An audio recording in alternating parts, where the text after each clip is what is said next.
Coral bleaching is the colloquial name given to the expulsion of endosymbiotic algae that occupy coral polyps, resulting in white calcium carbonate skeletons being left visible, since their pigment comes directly from the algae.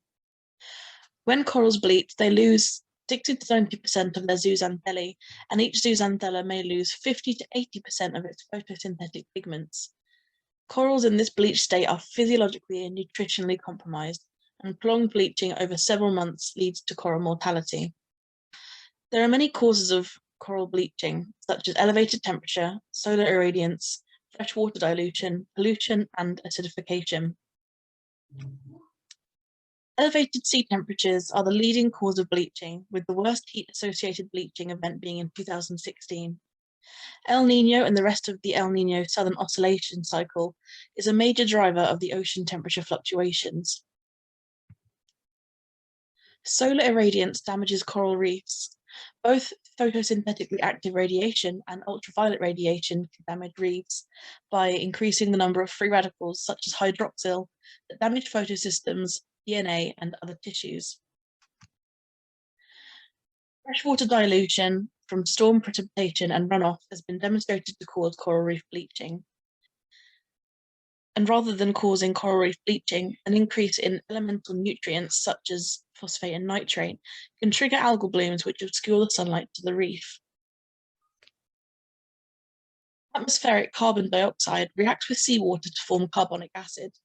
Due to the increases in carbon emissions, more CO2 is entering the world's oceans, which creates additional carbonic acid in the water.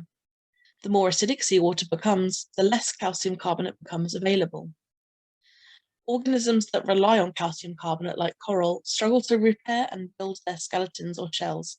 Without it, they grow slowly and become weak. Coral reefs with breakable, slow-growing corals erode more quickly than they accrete. Reefs can be seen to disappear, and the extinction of entire species is possible. Bleaching only occurs in certain places across the ocean, from the Indo-Pacific to the Atlantic. The Great Barrier Reef has seen 9 mass bleaching events since 1980, as well as up to 90% mortality. Hawaii has seen 47% of corals suffer bleaching, with 10% actually dying, while the Maldives have seen up to 60% of its corals dying.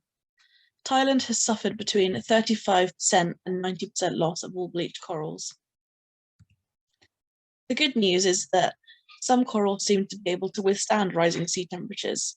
Corals that colonized the Red Sea were only able to if they could withstand the Bab al-Mandab Strait, which at the time was hot with a high saline content.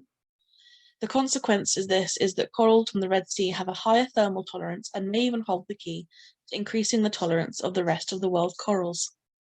Thank you very much.